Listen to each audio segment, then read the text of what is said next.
नमस्कार मित्रों, आदर्श शिक्षण संस्थान जोधपुर ऑनलाइन कक्षा में आप सबका हार्दिक स्वागत एवं अभिनंदन। कक्षा 10वीं, विषय हिंदी, प्रथम, कालांश क्रमांक 1, अध्याय 16, प्रकरण ईर्ष्या तू न गई मेरे मन से। प्रस्तुत पाठ के लेखक है रामधारी सिंह दिनकर। जन्म इनका हुआ 1908 ईस्वी में बिहार के मुंगेर जिले के सिमरिया गांव में। मृत्यु हुई सन 1974 ईस्वी में। रामधारी सिंह दिनकर की प्रमुख काव्य कृतियां हैं रेणुका, हुंकार, रसवंती, कुरुक्षेत्र, उर्वशी, परशुराम की प्रतिज्ञा।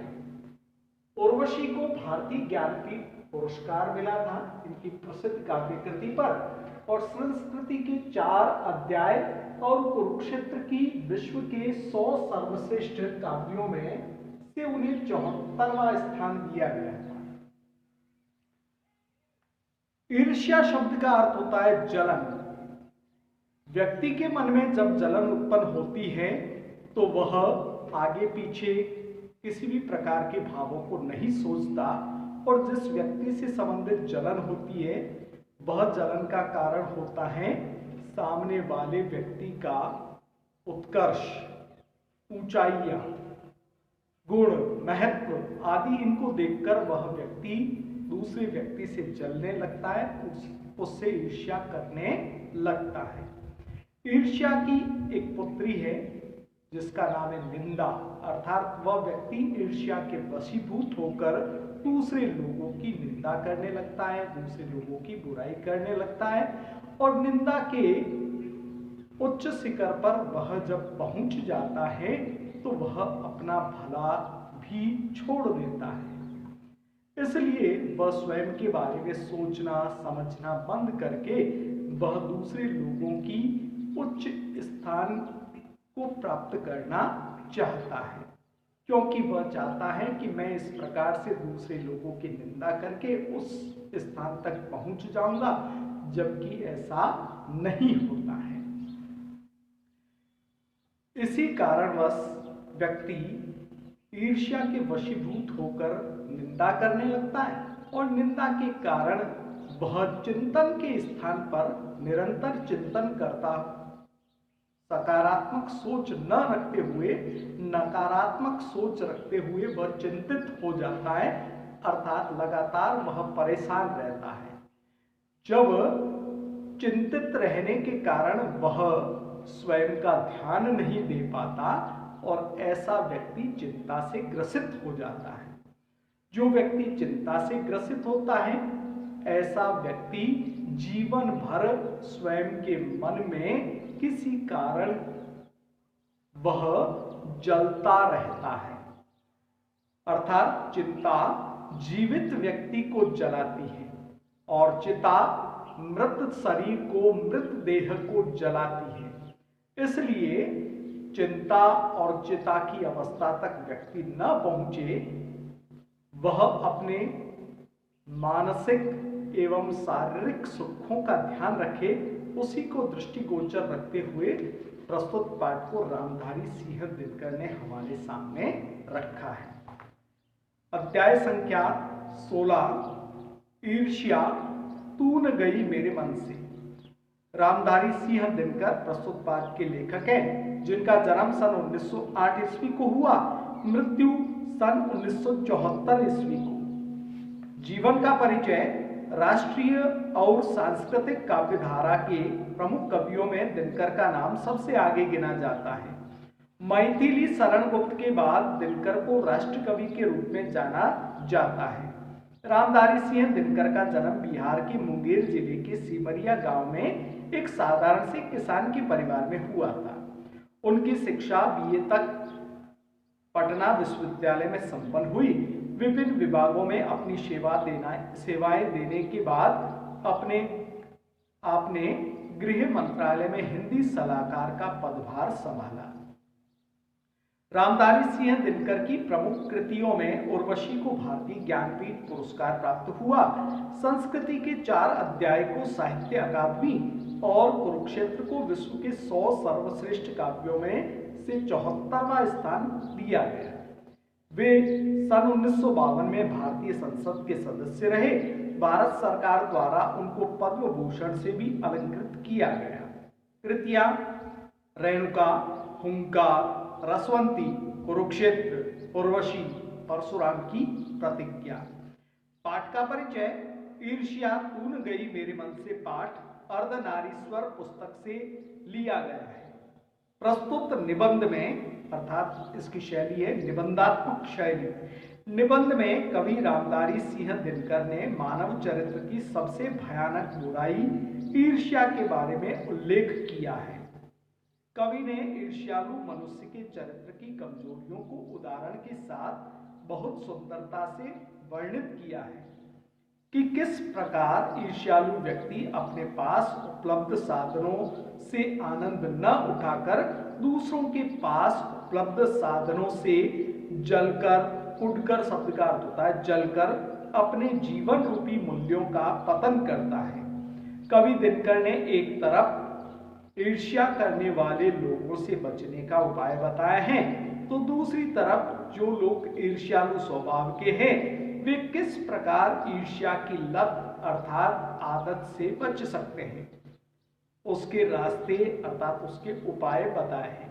निश्चय यह निबंध स्वाभाविक मानवीय कमजोरियों को दृष्टिपात यानी नजर डालने के भाव एवं भाषा की दृष्टि से समृद्ध है।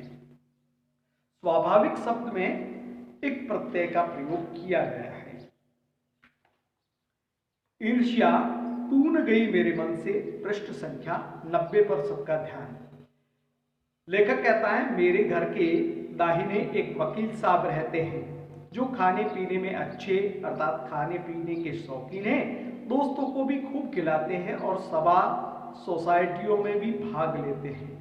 बाल बच्चों से भरा पूरा परिवार है, नौकर भी सुख देने वाले और पत्नी भी अत्यंत मधुर अर्थात मीठा बोलती है, मृदु भाषिणी है। भला एक सुखी मनुष्य को और क्या चाहिए, मगर वे सुखी नहीं है, उनके भीतर कौन सी जलन है। लेखक कहता है इसे मैं भली भांति जानता हूं। वास्तव में उनके समीप में जो बीमा कर्मचारी है उनके वैभव की वृद्धि से वकील साहब का कलेजा जलता है, अर्थात वे भीतर ही भीतर इस बात से जलते हैं क्योंकि उस बीमा एजेंट के पास जो शानो शौकत है वह वकील साहब के पास नहीं है। वकील साहब को भगवान ने जो कुछ दे रखा है वह उनके लिए काफी नहीं दिखता। वह इस चिंता में निरंतर चले जा रहे हैं कि काश अर्थात शायद एजेंट की मोटर, उसकी मासिक आमदनी और उसका दिखावा मेरा भी होता। ईर्ष्या का यही अनोखा वरदान है। जिस मनुष्य के हृदय में ईर्ष्या घर बना लेती है वह उन चीजों से आनंद नहीं उठाता जो उसके पास पहले से ही उपलब्ध है, बल्कि वह उन वस्तुओं से दुख उठाता है जो दूसरों के पास है। वह अपनी तुलना दूसरों के साथ करता है और इस तुलना में अपने पक्ष के सभी कमी उसके हृदय पर डंक मारते हैं। डंक के इस जलन को भोगना कोई अच्छी बात नहीं होती है, मगर ईर्ष्या करने वाला मनुष्य करे भी तो क्या करे, आदत से मजबूर होकर उसे यह दुख भोगना ही पड़ता है। एक बगीचे को प्राप्त करके भगवान को धन्यवाद देते हुए उसका आनंद वह नहीं ले सकता और बराबर इसी चिंता में लगा रहता है कि इससे भी बड़ा बगीचा उसे क्यों नहीं मिला। यह ऐसा दोष है जिससे ईर्ष्यालु व्यक्ति का चरित्र भी भयंकर अर्थात भयानक हो उठता है। अपनी कमी पर दिन रात सोचते वह सृष्टि की प्रक्रिया को भूलकर विनाश में लग जाता है और अपनी उन्नति के लिए प्रयास करना छोड़कर वह दूसरों को हानि पहुंचाने को ही अपना श्रेष्ठ कर्तव्य समझने लगता है। ईर्ष्या की बेटी का नाम है निंदा। जो व्यक्ति ईर्ष्यालु होता है वही बुरी तरह का निंदा करने वाला व्यक्ति अर्थात निंदक भी होता है।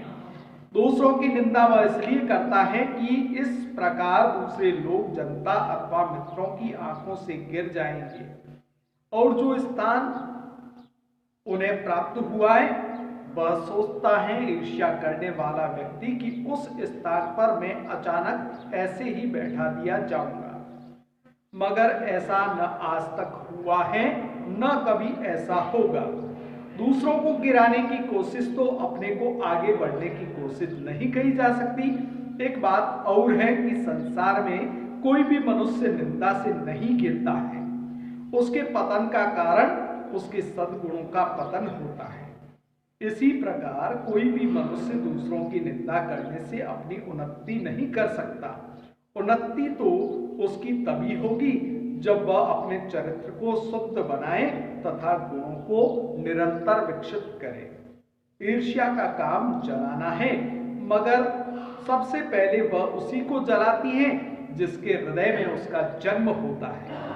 आप भी ऐसे बहुत से लोगों को जानते होंगे जो ईर्ष्या और द्वेष अर्थात दुश्मनी की साक्षात मूर्ति है, जो बराबर इसी चिंता में लगे रहते हैं कि कहां सुनने वाला अगर कोई भी व्यक्ति मिल जाए और वह व्यक्ति अपने दिल की भड़ास, अपने दिल का गुबार निकालने का मौका उसे मिलना चाहिए, वह तुरंत अवसर देखकर अपने मन की बात को कह देता है। सुनने वाले मिलते ही उसका ग्रामोफोन अर्थात उसकी बातचीत करने की प्रक्रिया प्रारंभ होने लगती है। वे बड़ी ही होशियारी के साथ एक एक घटना को इस तरीके से सुनाते हैं मानो विश्व कल्याण को छोड़कर उनका और कोई लक्ष्य जीवन में बचा ही नहीं। अगर जरा अपने इतिहास को देखिए और समझने की कोशिश कीजिए कि जब से उन्होंने इस सुंदर कर्म को आरंभ किया है तब से वे अपने क्षेत्र में आगे बढ़े या पीछे हटे हैं। कहने का तात्पर्य है सुकर्म यानी सुंदर कर्म, यहाँ पर व्यंग्योक्ति का लेखक ने प्रयोग किया है। साथ ही साथ बताया है कि जब वे अपने क्षेत्र में किसी की बुराई करते हैं तो वे निरंतर आगे नहीं बढ़ते बनिस्बत, बल्कि वे पीछे ही रहते हैं, पीछे ही हटते हैं। यह भी कि वे निंदा करने में संयम और शक्ति का अपव्यय नहीं करते तो आज उनका स्थान कहाँ होता। चिंता को लोग चिता कहते हैं, जिसे किसी प्रचंड अर्थात भयंकर चिंता ने पकड़ लिया है उस बेचारे की जिंदगी ही खराब हो जाती है। किंतु ईर्ष्या शायद फिर चिंता से भी बुरी चीज है, क्योंकि वह मनुष्य के मूल गुणों को ही कुंठित अर्थात नष्ट कर देती है या जला डालती है। मृत्यु शायद फिर भी श्रेष्ठ है, इसलिए इसके कि हमें अपने गुणों को कुंठित अर्थात सीमित बनाकर जीना पड़े। चिंता से जला व्यक्ति समाज की दया का पात्र है, किंतु ईर्ष्या से जला भुना व्यक्ति जहर की चलती फिरती गठरी अर्थात गांठ के समान होता है, जो हर जगह वायु को दूषित अर्थात उसके अंदर अपना जहर फैलाता हुआ चलता फिरता है। ईर्ष्या मनुष्य के चरित्र का दोष नहीं है, प्रत्युत अर्थात इसका प्रत्युत्तर है। इससे मनुष्य के आनंद में भी बाधा पड़ती है। जब भी मनुष्य के हृदय में ईर्ष्या का उदय होता है, सामने का सुख उसे हल्का सा अर्थात धीमे सा दिखने लगता है। पक्षियों के गीत में जादू नहीं रह जाता और फूल तो ऐसे हो जाते हैं मानो वे देखने के योग्य ही न हो, अर्थात उसके गुणों को भी वह कुछ भी नहीं समझता है। आप कहेंगे कि निंदा के बाण अपने विरोधियों को बेधकर हंसने में एक आनंद है और यह आनंद ईर्ष्यालु व्यक्ति का सबसे बड़ा पुरस्कार है। लेखक कहता है मगर यह हंसी मनुष्य की हंसी नहीं है, यह राक्षसों के समान निकलने वाली हंसी होती है। यह आनंद दैत्यों का आनंद है, क्योंकि दैत्य और राक्षस किसी व्यक्ति को परेशान करते हैं तब वे प्रसन्न होते हैं, अर्थात ईर्ष्यालु व्यक्ति की ऐसी हंसी वास्तव में किसी भी प्रकार से उचित नहीं होती है। ईर्ष्या का एक पक्ष सचमुच ही लाभदायक हो सकता है। जिसके अधीन हर व्यक्ति, हर जाति और हर दल अपने को प्रतिद्वंदी अर्थात विरोधी का समान बनाना चाहता है। किंतु यह तभी संभव है जबकि ईर्ष्या से जो प्रेरणा आती है वह रचनात्मक होनी चाहिए, अर्थात उसको किसी न किसी प्रकार से साकार करना चाहिए, लक्ष्य तक पहुंचाने का प्रयास करना चाहिए। अक्सर तो ऐसा ही होता है कि ईर्ष्यालु व्यक्ति यह महसूस करता है कि कोई चीज है जो उसके भीतर नहीं है, कोई वस्तु है जो दूसरों के पास है, किंतु वह यह नहीं समझ पाता कि इस वस्तु को प्राप्त कैसे करना चाहिए और गुस्से में आकर वह अपने किसी पड़ोसी मित्र या अपने समान व्यक्ति को अपने से श्रेष्ठ मानकर उससे जलने लगता है, जबकि ये लोग भी अपने आप को शायद वैसे ही असंतुष्ट मानते हैं। अर्थात जो व्यक्ति उससे ईर्ष्या करता है शायद वे व्यक्ति भी अपने मन से ईर्ष्या करने वाले व्यक्ति के प्रति किसी बात को लेकर ईर्ष्यालु बने हुए हैं। आपने यही देखा होगा कि शरीफ अर्थात सीधे साधे लोग यह सोचते हुए अपना सिर खुजाते हैं, अर्थात अपने आप पर शर्मिंदा होते हैं कि वह व्यक्ति मुझसे क्यों जलता है, मैंने तो उसका कुछ भी नहीं बिगाड़ा, वह व्यक्ति इस तरह निंदा में क्यों लगा हुआ है। सच तो यह है कि मैंने सबसे अधिक भलाई ईर्ष्या करने वाले व्यक्ति की ही की थी। आज का गृह कार्य प्रश्न संख्या 1, उर्वशी कृति को कौन सा पुरस्कार मिला? प्रश्न संख्या 2, कवि ने ईर्ष्या की बेटी का क्या नाम दिया है? प्रश्न संख्या 3, ईर्ष्या सबसे पहले किसको